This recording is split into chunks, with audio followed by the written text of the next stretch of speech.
ባለፈው ሳምንት እንዲሆነ ሀገራት ከረጅሙ ሰንጠረዥ ላይ በዶናልድ ትራምፕ መንግስት የተጣለባቸውን ታሪፍ አነበቡ።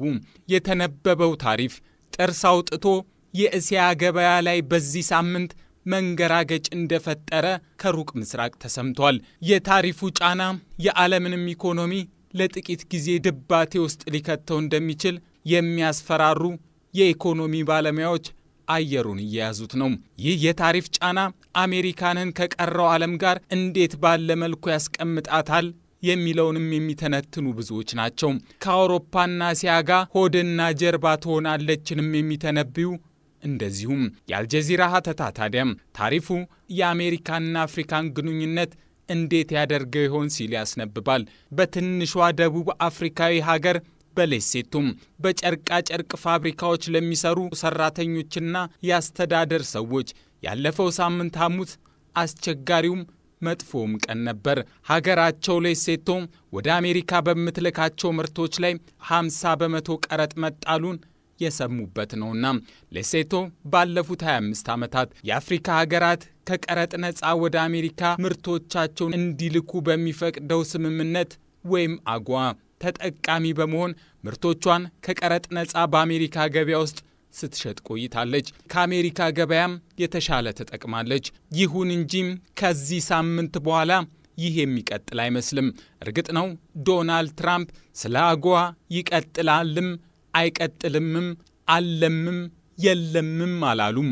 ብዙዎች ግን የአጓ የመቀጠል እድሉ እጅጉን ዝቅተኛ እንደሆነ እየጠቆሙ ይገኛል። በአውሮፓውያኑ በ2000 ተግባራዊ የተደረገው አጓ የአፍሪካ ሀገራት የጨርቃ ጨርቅ፣ ብረታ ብረት፣ የግብርናና ሌሎችም የኢንዱስትሪ ምርቶችን ወደ አሜሪካ በመላክ የተጠቀሙበት በዚህ ዓመትም በአዲስ አሰራር ይጀምራል ተብሎ የሚጠበቅ የነበረ ቢሆንም የትራምፕ የንግድ ጦርነት ግን ውሃ እንዲበላው ሳያረግ አልቀረም። ለአርኤፍአይ የሚጽፈው ዛና ተዋንሳድ እንደሚል ታሪፉ አጓዋን ከጨዋታ ከማውጣቱ ባሻገር በአፍሪካ ሀገራቱ ላይ ጫና መፍጠሩም አይቀር ነው።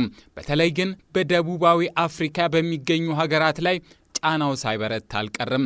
ደቡብ አፍሪካ ከቻይና ቀጥሎ የአሜሪካ ትልቋ የሁለትዮሽ ገበያ ወዳጅ ነች። በአውሮፓውያኑ በ2024 እንኳን 14.7 ቢሊዮን ዶላር የሚደርሱ ምርቶቿን ወደ አሜሪካ ልካለች። ይሁን እንጂ በደቡብ አፍሪካ ላይ የተጣለው 31 በመቶ ታሪፍ የሀገሪቱን መንግስት በእጅጉ አሳስቧል።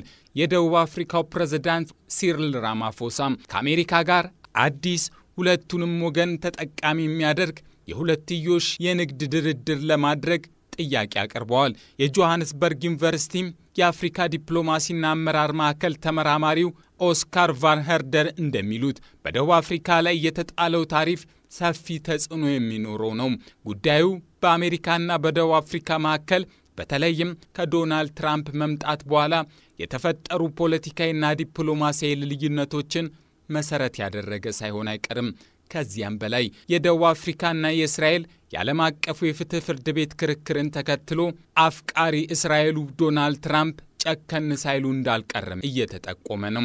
የትራምፕ የቅርብ ሰው ናቸው የሚባሉት ቢሊዮነሩ ኤለን መስክም በደቡብ አፍሪካ ተወልደዋል። ይሁን እንጂ በዚያ ያለውን ነጭ ደቡብ አፍሪካውያን አግሏል በሚል የሚያምኑበትን የመሬት ማሻሻያ ፖሊሲ አጥብቀው ይቃወማሉ።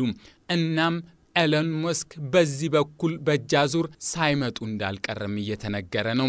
ሌሎቹም ደቡብ አፍሪካዊ ሀገራት ላይ ወገብ የሚቆርጥ ታሪፍ የተጫነባቸው ሲሆን ማዳጋስካር 47 በመቶ፣ ሞሪሸስ 40 በመቶ፣ ቦትስዋና 37 በመቶ፣ አንጎላ 32 በመቶ ታሪፍ ተቀምጦላቸዋል።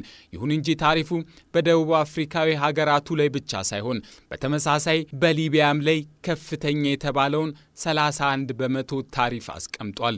በአልጄሪያ ላይ 30፣ በቱኒዚያ ላይ 28 በመቶ በመጣል በአፍሪካ በቀዳሚነት የታሪፉ አሉታዊ ተጽዕኖ ሊያርፍባቸው የሚችሉ ሀገራት እንደሆኑ እየተነገረ ነው። እናም ከተሽከርካሪ አምራችና ላኪዋ ደቡብ አፍሪካ እስከ ነዳጅ ላኪዋ ናይጄሪያ ድረስ ታሪፉ ሊጎዳ እንደሚችል እየተነገረ ነው። ይህንን የታሪፍ ጫና ተከትሎ ጥቂት የአፍሪካ ሀገራት ምላሽን በቃል የሰጡ ሲሆን ምላሹ ግን በተግባር ሊሆንም እንደሚገባ እየተነገረ ነው። የሌሴቶ ብሔራዊ ዩኒቨርሲቲ ፕሮፌሰሩ ሌስኮ ማካይታ እንደሚሉት አፍሪካውያኑ ሀገራት በመጀመሪያ ከዋሽንግተን ሰዎች ጋር በግልጽ መደራደር፣ ታሪፉ ላይ ማስተካከያ እንዲደረግም መነጋገር ይኖርባቸዋል ይላሉ። ከዚያ ባሻገር ግን አፍሪካውያን ለምርቶቻቸው መዳረሻ የሚሆኑ አማራጭ ገበያዎችን ከአውሮፓ እስከ እስያ ድረስ ማማተርና በጋራ ለመስራት መንቀሳቀስ እንደሚኖርባቸው ይጠቁማሉ። አንዱ በር ሲዘጋም ሌላኛው ይከፈታል እንዲሉ